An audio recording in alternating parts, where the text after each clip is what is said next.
Hello friends, मैं GB Pandey advocate Delhi. आपका स्वागत अपने यूट्यूब चैनल फ्री वॉइस के संस्करण अदालतनामा में करता हूँ। Friends, the first codified law for the protection of animal rights in India came in the year 1960। दोस्तों, क्या आपको पता है कि किसी भी जानवर को मारने पर आपको 5 साल तक की सज़ा या जुर्माना या दोनों ही हो सकता है। Friends, no animals, including chicken, can be slaughtered in any place other than a slaughterhouse। यही नहीं दोस्तों, किसी भी प्रेग्नेंट या फिर सिक एनिमल को मारना ये भी एक कानूनी जुर्म है। दोस्तों, आइए एनिमल राइट्स पे एक विस्तृत चर्चा करते हैं। 1960 में prevention of cruelty to animal act आया। इसमें सेक्शन 11 में कई ऐसी चीज़ें हैं जिन्हें इस एक्ट में प्रोहिबिट किया गया है। सेक्शन 11(1)(a) में अगर हम किसी भी जानवर को इंजर्ड करते हैं, किसी तरह की परेशानी करते हैं, उनको किक करते हैं, डंडे से मारते हैं या कोई भी ऐसी चीज़ करते हैं जिनसे उन्हें किसी भी प्रकार की क्षति हो, हानि हो, तो भी हमें सज़ा का प्रावधान है।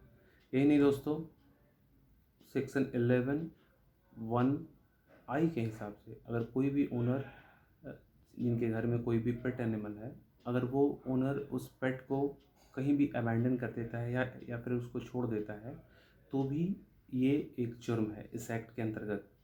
यही नहीं, सेक्शन 11(1)(h) के हिसाब से कोई भी ओनर अपने पेट एनिमल को अगर भूखा रखता है, प्यासा रखता है या जो प्रॉपर केयर है, बीमार होने पर उसको देखभाल करना, दवा देना नहीं करता है, तो भी ये एक कानूनी जुर्म है।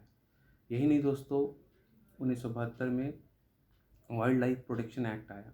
वाइल्ड लाइफ प्रोटेक्शन एक्ट के अंतर्गत कई ऐसी चीज़ें हैं जो कि एनिमल्स प्लस बर्ड दोनों को ही कई तरह के राइट्स देते हैं। इसमें शेड्यूल 4 के अंतर्गत जो भी इंडिजीनियस बर्ड्स हैं, जो भी इंडिजीनियस बर्ड हैं, यहाँ तक कि मोर, मैना, तोता, इनको आप एज ए पेट अपने घर में नहीं रख सकते हैं। और हाँ, इसके अंतर्गत आपको ये भी है कि कोई भी एग्जॉटिक बर्ड हो, अर्थात जो कि नॉन इंडिजीनियस है, जो कि विदेशी हैं, उसको हम अपने घर में रख सकते हैं और ये कोई भी कानूनी जुर्म नहीं है। यही नहीं दोस्तों, आईपीसी के अंतर्गत भी कुछ सेक्शन हैं जो कि एनिमल राइट्स को प्रोटेक्ट करते हैं। सेक्शन 428 के अंतर्गत अगर आप किसी भी जानवर जिसकी कीमत 10 रुपये या 10 रुपये से अधिक है और अगर आप उसको किसी तरह की इंजरी करते हैं, उनके शरीर को किसी तरह का नुकसान पहुंचाते हैं या आप उनका कत्ल कर देते हैं, तो आपको 2 साल तक की सज़ा है। यही चीज़ सेक्शन 429 के अंतर्गत अगर किसी भी जानवर जिसकी कीमत 50 रुपये या 50 रुपये से ज़्यादा है और आप किसी तरह की इंजरी या आप उसका कत्ल करते हैं, तो आपको 5 साल तक की सज़ा, जुर्माना या फिर दोनों ही हो सकता है। यही नहीं दोस्तों, government of India animal birth control rules 2001 के हिसाब से जो डॉग्स हैं, डॉग्स को आप कहीं भी रीलोकेट नहीं कर सकते। आप डॉग को फीड कर सकते हैं, खिलाइए, उनका ध्यान रखिए, लेकिन अगर आप उनको किसी तरह की इंजरी इन्फ्लिक्ट करते हैं, मारते हैं मारते हैं, तो ये भी एक जुर्म है। और अगर आप उनको अगर वो थोड़े एग्रेसिव हैं, अगर आप उनको बहुत स्टेरलाइज कर सकते हैं या वैक्सीनेट कर सकते हैं, लेकिन आप उसको रीलोकेट नहीं कर सकते। यही नहीं दोस्तों, हमारे संविधान के अंतर्गत भी 51AG में कुछ फंडामेंटल ड्यूटीज़ दिए गए हैं। फंडामेंटल ड्यूटीज़ के हिसाब से आप किसी भी जानवर के साथ आपको कंपैशन का व्यवहार करना है, अर्थात आपको एक दयालु रुख अपनाना है हर एक लिविंग चीज़ों के लिए, चाहे वो जानवर हो, पेड़ हो, पौधा हो, ह्यूमन बीइंग के अलावा तो हम सबको अपने कर्तव्य का निर्वहन करना चाहिए। और वाइल्ड लाइफ प्रोटेक्शन एक्ट में बहुत सारी ऐसी चीज़ें दी गई है जिसको शायद हम देखते हैं परंतु उसको ध्यान नहीं देते।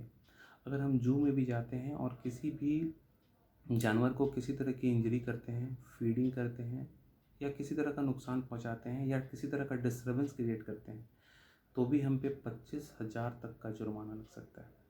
यही नहीं दोस्तों, किसी भी एनिमल सेंचुरी या नेशनल पार्क के अंतर्गत जहाँ पे जानवरों को और पक्षियों को प्रोटेक्टेड वे में रखा गया है, उनको उनको एक प्रोटेक्शन मिला हुआ है। अगर हम वहाँ जाते हैं और किसी भी बर्ड्स के अंडों को तोड़ देते हैं, नेस्ट को तोड़ देते हैं, यहाँ तक कि किसी भी रेप्टाइल को मारते हैं, तो भी हमें 6 साल तक की भी सज़ा हो सकती है और साथ साथ हम पे जुर्माना भी लग सकता है। 6 साल तक की सज़ा है इसमें। दोस्तों, इस तरह से कई सारे ऐसे कानून हैं जो कि एनिमल के राइट्स के लिए बने हैं और आज भी लागू हैं। परंतु बहुत सारे लॉ अब आउटडेटेड हो गए हैं, क्योंकि उनके प्रोविज़न में बहुत ज़्यादा आप फ़ाइन का अमाउंट बहुत ज़्यादा नहीं है जो हम इम्पोज़ करते हैं, वो 60 या 72 के हैं।